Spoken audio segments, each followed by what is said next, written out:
una vez más y abiertos a recibir de ti. Bueno, muy buenos días, amigos. Es una bendición para mí poder compartir eh, de esto que creo que es oportuno y es relevante para todos. Eh, bueno, desarrollarnos como líderes es una tarea permanente. La realidad es que nuestro mundo es lo que es conforme ha sido el liderazgo, pues a lo largo de la historia, para bien o para mal.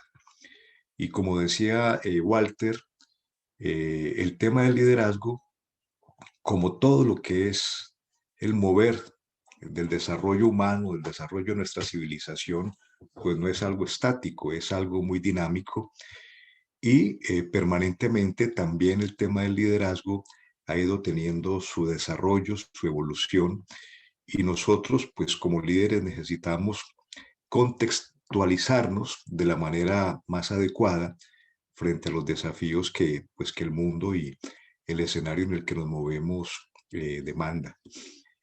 He querido, bueno, este tema que me propuso Walter, hacer que las cosas sucedan, pues obviamente tiene que ver con el ejercicio de liderazgo. O sea, los líderes tienen de materia prima, tenemos de materia prima el enfrentar problemas.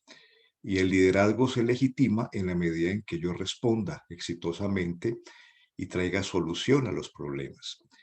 Las soluciones siempre están, solo que hay que buscarlas. Los líderes efectivos las buscan y las encuentran, porque las soluciones siempre están.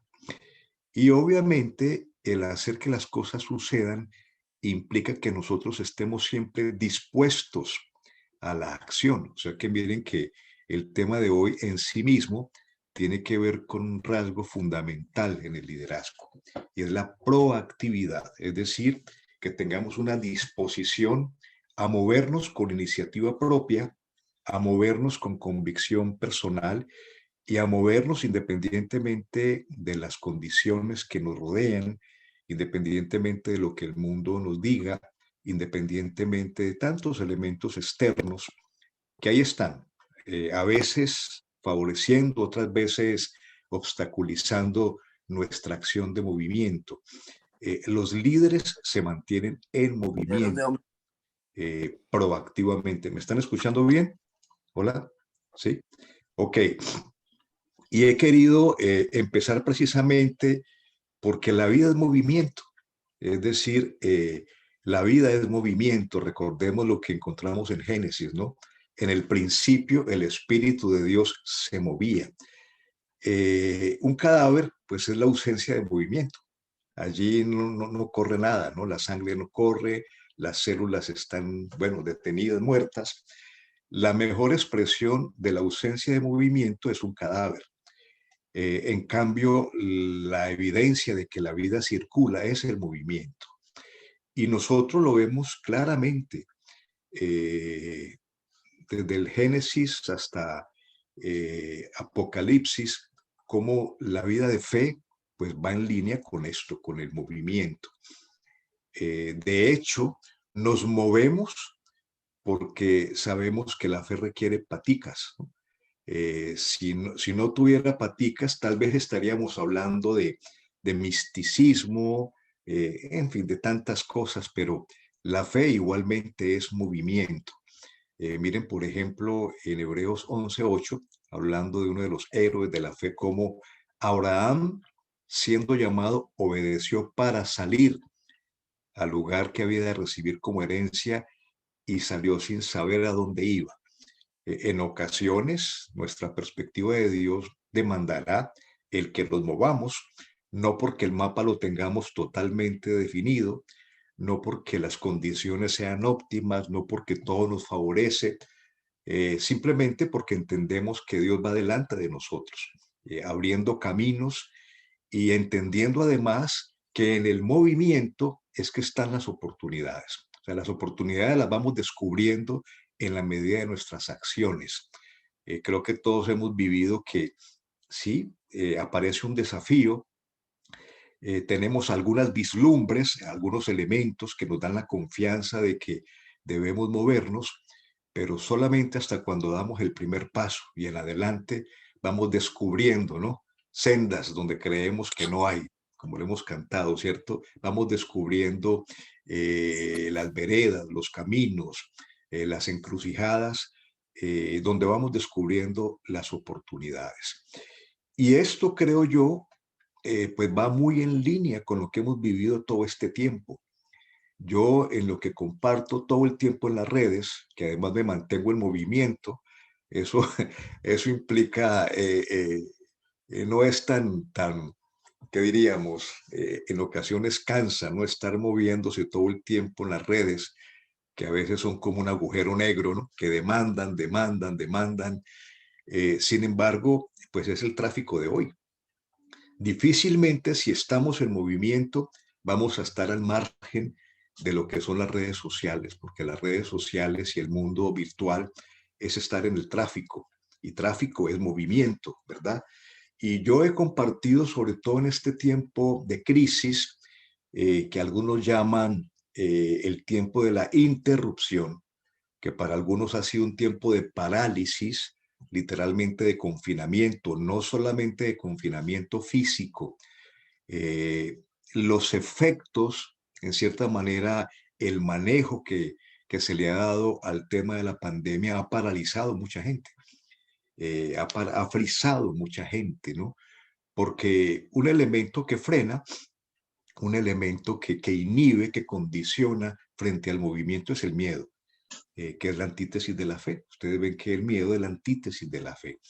Entonces, independientemente de qué nos depara la realidad, la vida que vivimos, es fundamental estar en movimiento. Y ese movimiento, voy más allá del movernos físicamente, es algo que debe comenzar en nosotros mismos, en nuestra manera de pensar. Esta es una frase que yo tengo: los verdaderos cambios no se originan de la nariz para afuera, estos ocurren primeramente de la nariz para adentro. Es decir, el movimiento comienza en cómo pensamos, en cómo dentro de nosotros estamos dispuestos a no dejarnos condicionar por todo lo que externamente pueda estar pasando. Y externamente, pues es las coyunturas sociales, los aconteceres políticos, las crisis globales, a veces el entorno familiar. Inclusive el mismo entorno familiar se puede muchas veces convertir en el primer obstáculo. Es decir, la primera línea, hoy que se habla tanto de primera línea, ¿no? Sobre todo en Colombia, la primera línea de obstáculos a veces es nuestra familia. Triste, a veces es nuestra pareja, a veces son nuestros hijos. Pero independientemente, yo decido si me paralizo, si me detengo, si me quedo estacionado o independientemente de todo me mantengo en movimiento. Hay un eh, psiquiatra austriaco muy famoso, Víctor Frank, que nos habla de la libertad última, y él habla precisamente, él sobrevive a un campo de concentración, y él habla pues de este escenario. Yo creo que no hay un escenario o de los más duros, sino el más difícil, ¿no?, que puede enfrentar un ser humano, es un campo de concentración. Porque los campos de concentración no solamente son lugares físicos de confinamiento y de hacinamiento para un grupo de rehenes o un grupo de gente que ha sido capturada. Los campos de concentración maquiavélicamente, intencionalmente, fueron diseñados para reducir el espíritu humano a nada. El campo de concentración tiene el efecto no solamente de ir minando, pues por supuesto la condición física, ¿no?, del que está allí, pero sobre todo es minar, ¿no?, reducir a nada el ser humano. Y este hombre habla de que precisamente en un escenario tan adverso, yo creo que ninguno de nosotros, por gracia de Dios, ha vivido algo así, ¿no? Eh, Dice que independientemente de los barrotes y de las condiciones extremas todo lo que físicamente, psicológicamente, todo lo que implica la ambientación perversa de un escenario como es un campo de concentración, independientemente de todo lo que pase afuera, por supuesto que nos coloca en condiciones críticas, el ser humano tiene la capacidad de mantener su mente abierta, y es lo que él llama la libertad última. Es decir, la capacidad de, independientemente de lo que pase, de decidir si me quedo confinado o sigo pensando, sigo recreando, sigo imaginando, sigo creando desde mi propia mente. Y esto igualmente creo que es bien oportuno que lo entendamos porque de hecho la pandemia, que ha traído confinamiento, repito, que ha traído parálisis, la pandemia, para quienes aprovechan las crisis, para quienes aprovechamos las crisis y las entendemos como oportunidades, la pandemia ha traído, ya ha establecido lo que previamente algunos comenzaban a decir, vamos a ir a la era de la creatividad. No, ahorita ya estamos en la era de la creatividad. Es decir, todas las circunstancias que han estado envueltas en esta crisis con sus tantos tentáculos, pues ha obligado a que el ser humano, independientemente de todo lo que está afuera, adopte, ¿no? Rompa la caja, rompa esquemas, rompa paradigmas, asuma nuevos desafíos. Y algo que también menciono yo con frecuencia, ¿no? Dejemos de rumiar pasado y arañemos futuro, y arañemos futuro. Esa es una manera de estar en movimiento. Definitivamente, los líderes tienen que tener como parte de su responsabilidad el espacio para pensar, para pensar. Ahí comienza todo. En estos días creo que era Henry Ford, me parece que es el de la frase de que la gente que trabaja todo el tiempo no puede hacerse rica nunca, porque no tiene tiempo para pensar. Miren esto, ¿no? La gente que trabaja todo el tiempo nunca va a ser millonaria, porque no tienen tiempo para pensar. Y el pensar es la manera de comenzar a estar en movimiento, ¿verdad? Independientemente, repito, de lo que sean nuestras condiciones externas, allí comienza todo, allí comienza todo. Obviamente, obviamente, el pensar y el estar en movimiento implica que lo hagamos correctamente.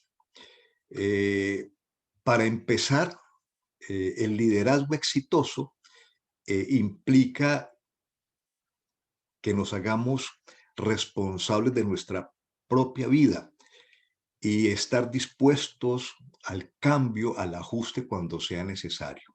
Y esto es bien importante porque en la medida en que te veas como víctima, es que el mundo, es que el manejo maquiavélico de la pandemia, y hay muchas cosas que pueden ser verdad.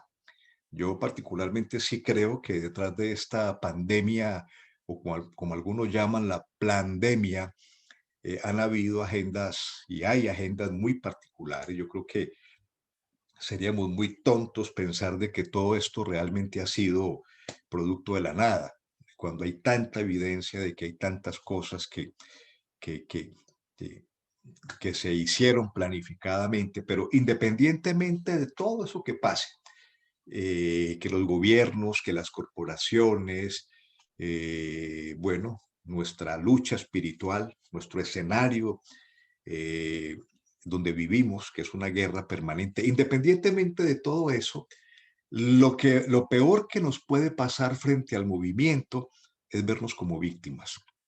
Es simplemente creer que lo que pasa es responsabilidad de los demás, echarle la culpa a todos los demás para no asumir nuestra propia responsabilidad. Y justamente el estar en movimiento, el estar, el tomar la iniciativa frente a la acción, implica que nos desliguemos totalmente del vernos como víctimas. La persona que se ve como víctima le cede la responsabilidad de su vida a otros. porque no quiere hacerse cargo. Y no quiere hacerse cargo porque obviamente esto implica trabajar desde adentro hacia afuera y lo que no nos gusta a los seres humanos, ¿no? Estar en permanente cambio.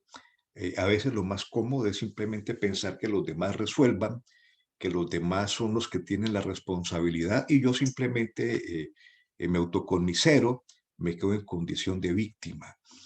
Me ha gustado mucho algunos sectores en esta época que se habla tanto de la equidad de género, de mujeres que dicen, no, no, yo no me voy a victimizar porque en el momento en que yo me victimice, dejaré que otros piensen y decidan por mí.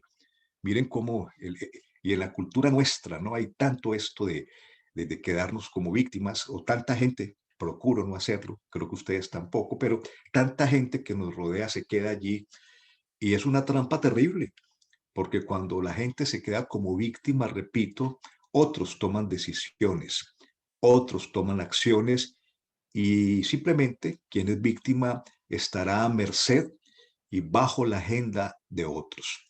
Entonces miren cómo el optar por iniciar la acción implica un asumir responsabilidad por nuestra propia vida. La proactividad tiene que ver con eso, con que yo me dispongo a la acción, pero responsablemente, porque entiendo de que, bueno, si soy líder, entonces soy llamado a hacer que las cosas sucedan. Claro, el movimiento puede ser equivocado cuando yo me muevo reactivamente. Reactivamente es lo que yo llamo el síndrome del erizo. Es decir, simplemente me muevo por impulso a cualquier cosa del ambiente, reacciono visceralmente, emotivamente. El reactivo está en movimiento también, pero no lo hace responsablemente, lo hace impulsivamente. Y cuando nosotros nos movemos impulsivamente, creo que lo hemos vivido, típicamente nuestras acciones no van a tener buenos resultados, ¿no? Quien es reactivo no mide las consecuencias de sus acciones, simplemente se mueve, podríamos decir a la loca, ¿verdad? Y obviamente de esa forma los resultados al final normalmente no son positivos, son negativos.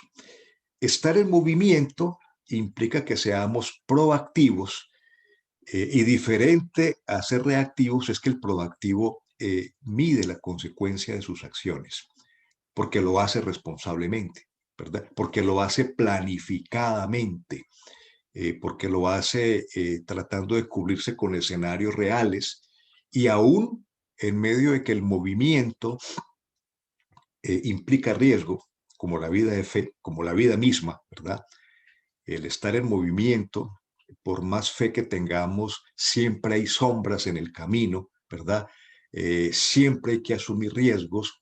Aún el proactivo se cubre con escenarios reales porque se mueve asumiendo riesgos, pero riesgos calculados, ¿verdad? Y un riesgo calculado es que estoy dispuesto a que si la cosa no salió bien, pues tengo cómo asumirlo, ¿no? Tengo cómo sobrellevar el que la cosa de pronto no salió como yo inicialmente pues la tenía planificada o la esperaba, ¿verdad? El proactivo, movernos inteligentemente. El reactivo se mueve a la loca, a veces dando simplemente círculos, ¿verdad? Vueltas a la redonda sin que avance a ninguna parte. Repito, nuestra vida de fe es movimiento, pero lo vemos también claramente como el movimiento es ir de un punto A a un punto B, no quedarnos dando vueltas. Bueno, eso le pasó a Israel 40 años dando vueltas en un desierto, pero ese no era el plan. El plan era lo que luego la generación posterior logró, ¿no? Ir del punto A, Egipto, al punto B, la tierra prometida. El caminar en círculos nunca es bueno. Como no es bueno estar en círculos, ¿no? Mario Benedetti dice que hay tres figuras geométricas que hay que evitar a toda costa, ¿no?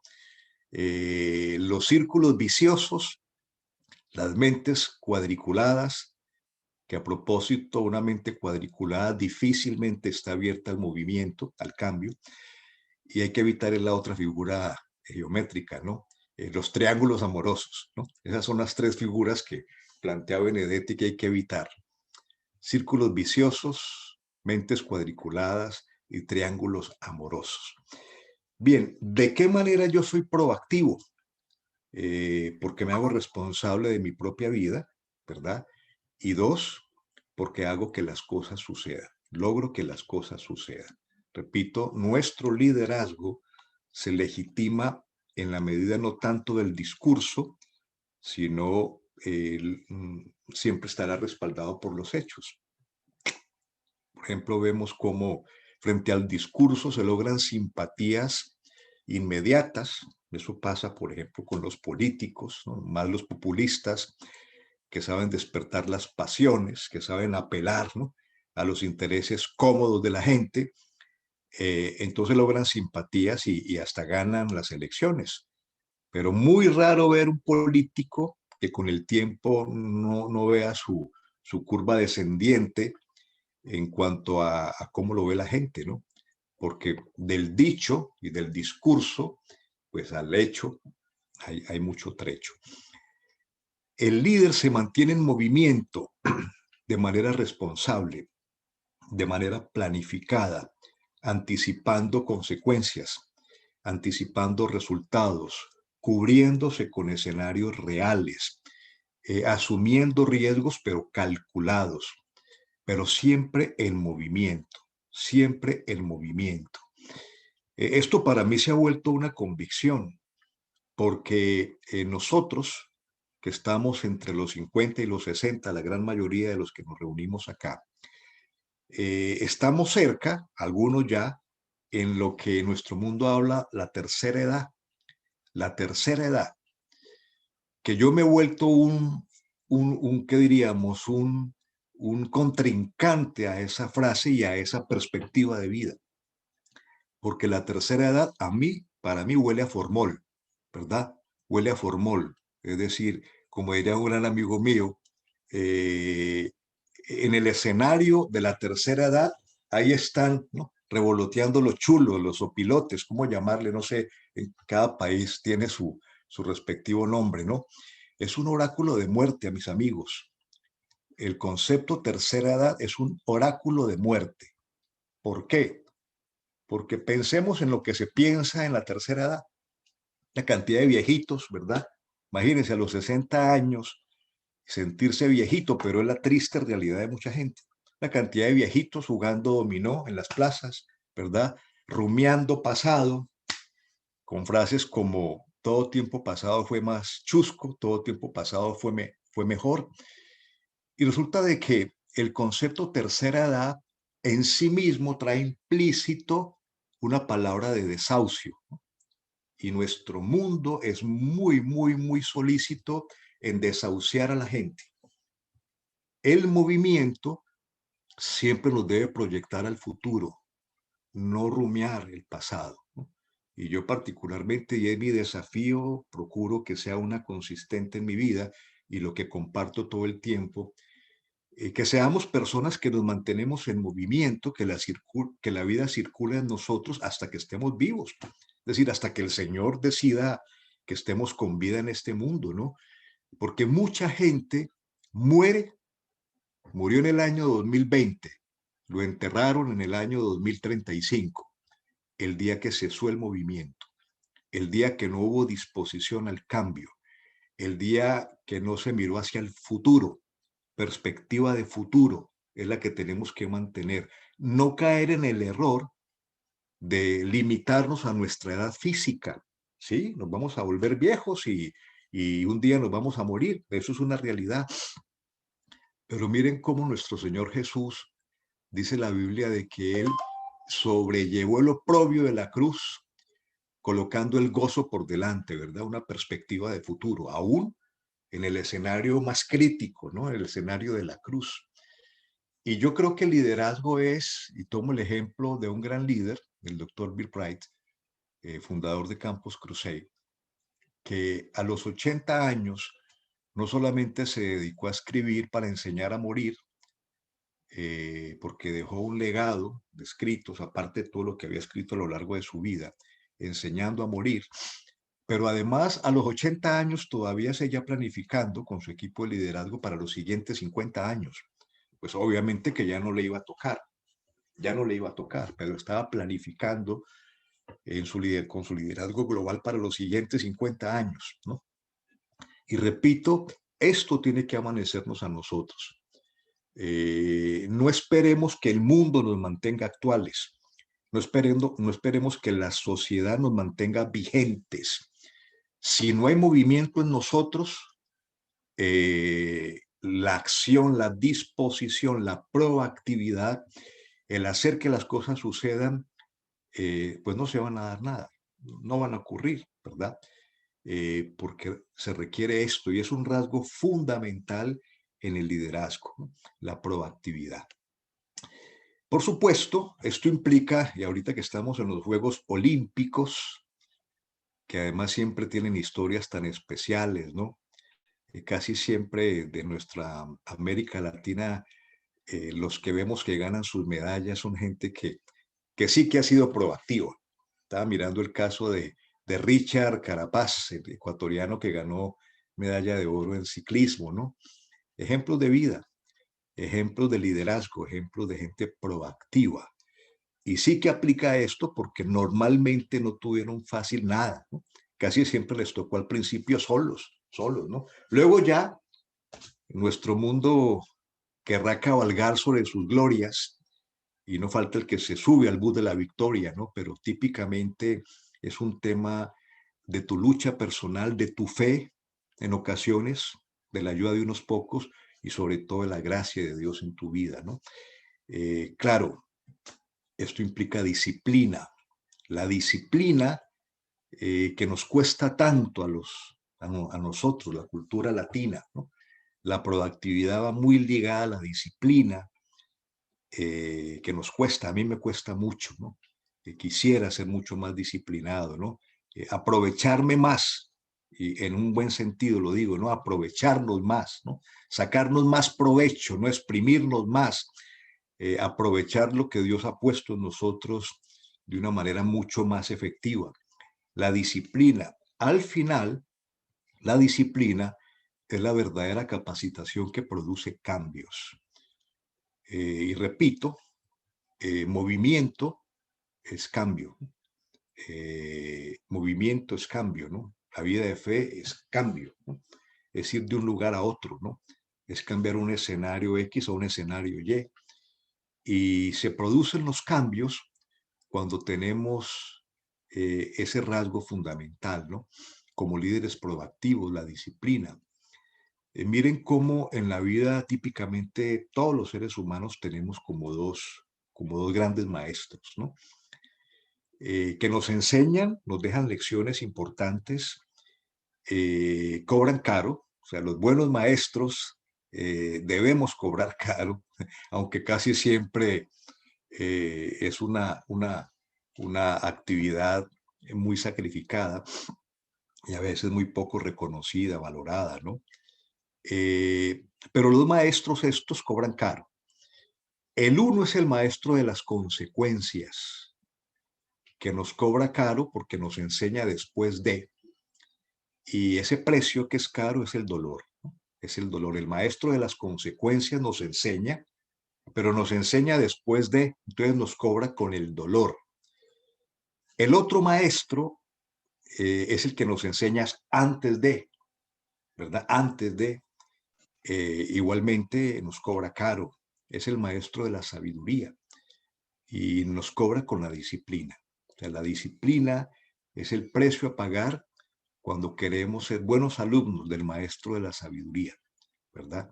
Ojalá nuestra vida, que típicamente comienza con el maestro de las consecuencias, ojalá que vaya de menos a más el maestro de la sabiduría, ¿no? Y que cada día necesitemos menos el maestro de las consecuencias y seamos más aplicados al maestro de la disciplina que nos cobra de antes, al maestro de la sabiduría que nos cobra con la disciplina y que implica que estemos dispuestos al cambio, al cambio. ¿Cómo lo logramos? ¿Cómo logramos volvernos disciplinados? Trabajando duro, inteligentemente, pero sobre todo desarrollando hábitos correctos. ¿Quién eres tú? ¿Cuál es tu carácter? Tu carácter son tus hábitos. Tu carácter son tus hábitos, ¿no? Hábitos son acciones y obviamente acciones es movimiento, ¿verdad? ¿De qué manera nosotros estamos incorporando buenos hábitos en nuestras vidas? ¿De qué manera nos volvemos una mejor versión? Hoy día esas son de las frases de esta época, ¿no? Estoy procurando ser la mejor versión de persona y es válido, obviamente, ¿no? Creo que es una de las grandes responsabilidades que tenemos los seres humanos, es volvernos el mejor tipo de persona que podamos volvernos, ¿verdad? Y ustedes ven, por ejemplo, que los teléfonos inteligentes son la mejor versión porque tienen las mejores aplicaciones. Y va pasando de una versión a la otra y el mejoramiento es en las aplicaciones, ¿no? Para nosotros, que somos mucho más que un teléfono inteligente, las aplicaciones son nuestros hábitos. ¿Queremos ser la mejor versión? Incorporemos nuevas aplicaciones, nuevos hábitos, ¿verdad? Es la manera de mantenernos proactivos porque estamos asumiendo responsabilidad con nuestra propia vida, ¿no? Hábitos como un estilo de vida, ¿no? Para que al final, bueno, miren esta frase de Aristóteles, la excelencia no es solo un acto, es un hábito, ¿verdad? Es una constante repetición de acciones, lo que va depurando en nosotros las cualidades que Dios quiere formar, que Dios quiere insertar en nuestro carácter, ¿verdad? La proactividad va muy ligada a la disposición al cambio. Y la disposición al cambio es aceptar la necesidad de hacer ajustes. Hablando en nuestro contexto totalmente cristocéntrico, la confesión es disposición al cambio. O sea, digo, la confesión real, ¿no? El arrepentimiento es una disposición al cambio, ¿no? Para que el Señor traiga sanidad a cambio y para que frente al cambio nuestro movimiento cada día sea pues el mejor, ¿no? Ir avanzando del punto A al punto B, de la vida de carnalidad a la vida de tierra prometida, que es la formación de nuestro carácter, ¿no? La vida llena del Espíritu. Ok, miren esta secuencia de lo que implica formar hábitos. Normalmente nuestra situación inicial es cuando somos incompetentes y ni siquiera somos conscientes, ¿verdad? A veces se nos nota la grieta, la falla, la debilidad, todo el mundo la ve menos nosotros. En nuestra condición inicial, hablando del proceso típico de movernos al cambio, es inicialmente la incompetencia inconsciente. Luego algo pasa, un escenario que nos confronta, uno de estos maestros que nos enseña, entonces nos hacemos conscientes de nuestra incompetencia. O sea, ya por lo menos aceptamos, ¿no? Que nos falta esto o tenemos esto de más. Nos volvemos conscientes de nuestra incompetencia. En la medida en que estemos en movimiento, entonces nos haremos conscientes, desarrollaremos competencia de manera consciente. Eso que era un tema flojo comienza a vivir su proceso de cambio y ya nos volvemos competentes conscientemente. Y el hábito queda establecido cuando llegamos al cuarto nivel, que nuestra competencia ya es inconsciente. Es decir, ya el cambio se operó, ya quedó insertado en mí y ya hago las cosas sin tener que estar pensando, ¿no? Calculando, ¿no? Ya que hacen parte de mi paquete. Ya mi competencia es inconsciente. Si al final hay algún tipo de pregunta o comentario, obviamente espero que tengamos unos minutos para eso. Bien, es cortico el tiempo, pero aquí les voy a compartir a propósito de la palabra hábito, qué es lo que define nuestro carácter. Repito, carácter es cuáles son nuestros hábitos, cuáles son nuestras acciones es eso, ¿no? El movimiento que circula a través de nuestra vida, en nuestra vida, y a través de nuestra vida. Entonces uso la palabra hábito para hacer una pequeña ruta de cómo incorporar hábitos a nuestra vida, ¿no? La letra H, hago un plan.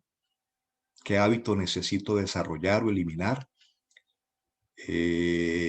La realidad es que cuando nosotros vemos nuestra vida con sus diferentes roles, nuestra vida personal, nuestra vida familiar, nuestra vida laboral, nuestra vida espiritual, nuestra vida económica, nuestra vida social, nuestra vida recreacional incluso, cuando vemos nuestra vida como un paquete integral, y identificamos claramente las áreas vitales de nuestra vida, nos vamos a dar cuenta de que tenemos toda la vida para incorporar nuevos hábitos. En mi vida devocional, en mi vida espiritual, en mi vida social, en mi vida familiar, en mi vida personal. Es decir, así que, bueno, esto de qué hábito necesito desarrollar o eliminar, pues créalo que meternos en ello, sin neurotizarnos con pretender la perfección, pero haciéndolo con compromiso, nos va a llevar a un progreso paulatino, entendiendo que los seres humanos somos como una cebolla cabezona, ¿no? Que se le va quitando una cascarita, luego la otra cascarita, la otra, y es el proceso de nunca acabar, ¿no? Por supuesto, el vernos como obras acabadas es un obstáculo al cambio y es un obstáculo al movimiento, ¿verdad? Porque el día que, repito, nos veamos como obras acabadas, ese día morimos, aunque el entierro sea 15, 20 años después. Número 2, agrega el dolor placer. Esto de incorporar nuevos hábitos, pues la carne no está dispuesta al mejoramiento. Ustedes ven que para hacer lo malo, simplemente déjese llevar. Para lo malo, el camino es en bajada, ¿no? Así, sin impedimentos. Lo que Dios hace en nuestras vidas es construir y es hacia arriba, ¿verdad? Siempre implica trabajo, ¿no? Cuando el ser humano cae en el huerto del Edén, no le costó nada tomar de la manzana, simplemente la tomó. Allí digo la manzana, el fruto, ¿no? La tomó, pero la tierra prometida implicó conquista, conquista. Y obviamente el incorporar cambios implica dolor, ¿no? Si no madrugamos, si no hacemos ejercicio, si no cuidamos la dieta, en fin, todo eso implica dolor, pero luego se vuelve placentero, ¿no? Yo creo que todos los que estamos acá algún día descubrimos, ¿verdad? Lo rico de estar en la presencia del Señor, ¿verdad? Y cómo lo anhelamos, ¿no? Al principio de pronto nos parecía algo tan difícil, ¿no? ¿Qué hacemos, no? O los que hacemos ejercicio, creo que todos, y si no, pues una invitación para que lo hagamos. eh, ya nos cuesta no hacer ejercicio, o sea, nuestro cuerpo demanda, pero al principio literalmente nos dolía todo.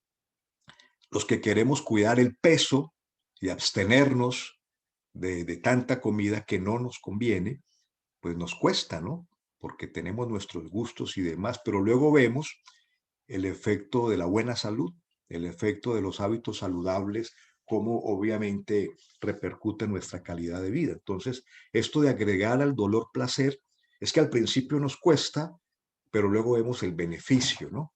La consecuencia de hacerlo o de no hacerlo. Buscar a quién rendir cuentas es porque de alguna otra manera, cuando yo me dejo auditar, cuando yo dejo que otros sepan, de alguna otra manera eso contribuye a que mi compromiso sea más sólido, ¿no? Ustedes ven, por ejemplo, volviendo al tema del deporte, estamos en los Olímpicos, como los coaches deportivos, pues son fundamentales. Ayer que anoche estaba viendo una nadadora australiana que desbancó a la mega ultra super favorita de los 400 metros libre, una chica de acá de Estados Unidos, y ganó una australiana, y el coach pues estaba que no cabía, ¿no? Medalla de oro, ¿no? Claro, el dejarnos auditar por otros es fundamental. Y una de las cosas que a nosotros nos corre en contra, que es muy típica entre nosotros líderes de tantos años, es de pronto no tener, eh, yo diría más que un auditor, un amigo de pacto o unos pocos amigos de pacto que nos puedan hacer las preguntas difíciles, ¿verdad? con los que podamos ser totalmente vulnerables, porque sí que es necesario, ¿no? Sí que es necesario eso. El número, la letra O, la letra I, internaliza la verdad. Claro, un hábito requiere, cualquier esfuerzo que yo haga requiere que yo tenga razones válidas, ¿no? Cuando no tengo razones válidas, fácilmente tiraré la toalla, ¿no? El encontrarle propósito a cada cosa que hago permite que yo verifique mis motivaciones. Y las motivaciones al final es lo que irá en línea o no con las cosas de Dios, ¿no? A veces la gente dice, yo tengo este objetivo, pero no ha verificado el propósito, ¿no? O a veces la gente confunde objetivo con propósito. Y objetivo es lo que tú quieres lograr. Propósito es por qué lo quieres lograr. Y ese por qué me lleva a que yo verifique motivaciones. A veces puedo tener objetivos nobles con motivaciones equivocadas. Necesito revisar el propósito, ¿no? Necesito determinar si el por qué es válido o no. La letra T, tenga paciencia para no abandonar. La práctica, ¿verdad? La palabra gimnasio viene de eso, ¿no? De gimnasio, de practicar, de persistir y de pagar el precio. Esfuérzate al máximo, vale la pena el dolor. Y por último, la letra O, otra y otra vez, hazlo e inténtalo de nuevo, ¿no? No siempre nos sale bien a la primera aquello que nos hemos propuesto realizar. No nos sale normalmente así, mágicamente, ¿no? A veces implica una y otra vez. Cierro con esto. Movimiento, ¿no? Es esencial para la vida. El día que no nos movemos, ese día morimos. Pero el movimiento requiere que yo lo haga de manera correcta, de manera proactiva, con responsabilidad. El líder tiene que tener el rasgo de la proactividad, hacer que las cosas sucedan. Repito, el liderazgo implica resolver problemas. Los líderes efectivos encuentran soluciones a los problemas. Y claro, la manera real de volvernos proactivos es cuando yo adquiero la disciplina como una forma de vida, porque me dejo educar del maestro de la sabiduría. La disciplina, en otras palabras, es incorporar cambios, incorporar hábitos. Y una manera sencilla de entenderlo es con este último acróstico que hago con la palabra hábito, porque esto debe ser un estilo de vida para nosotros. Repito, esto no tiene que ver con lo de afuera. Los verdaderos cambios, la verdadera acción de la vida siempre será un proceso de adentro hacia afuera. Y eso se espera que seamos nosotros, vivamos nosotros como líderes y mucho más cuando sabemos que la gracia de Dios está para operar día tras día en medio de nosotros. Así que una corta reflexión. Me siento muy bendecido en poder compartirla. Si tienen alguna pregunta, me dejan saber, por favor. Muchas gracias.